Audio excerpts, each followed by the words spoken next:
Chairman PTI ने cipher case में वजारत कानून की अदालत अटक जेल मुंतकिल करने का नोटिफिकेशन इस्लामाबाद हाई कोर्ट में चैलेंज कर दिया है। मज़ीद तफसीलात हासिल करेंगे डॉन न्यूज़ के नुमाइंदे उमर मेहताब बरनी से। उमर मेहताब, बताइएगा क्या इस्तदा की गई है?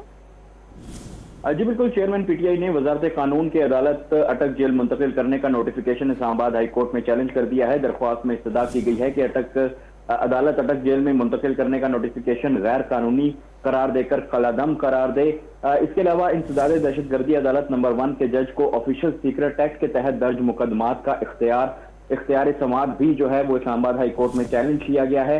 दरख्वास्त में कहा गया है कि इंसदाद दहशतगर्दी अदालत नंबर 1 के जज इस मामले में मतलूबा अहलियत की बुनियादी मयार पर भी पूरा नहीं उतरते। चेयरमैन पीटीआई के वकील शेर अफजल मरवत ने जो है ये इस्लामाबाद हाई कोर्ट में दरख्वास्त दायर की है। इस दरख्वास्त में सेक्रेटरी कानून, सेक्रेटरी दाखिला, chief commissioner, IG, DG FIA को फरीक बनाया गया है। सुप्रिंटेंडेंट अडयाला जेल और सुप्रिंटेंडेंट अटक जेल को भी दरख्वास्त में फरीक बनाया गया है। जी, एटीसी जज का ऑफिशियल सीक्रेट एक्ट मुकदमात की समाअत का इख्तियार भी इस दरख्वास्त में चैलेंज किया गया है। मजीद तफसीलात बताते हैं उमर मेहताब, बहुत शुक्रिया आपका।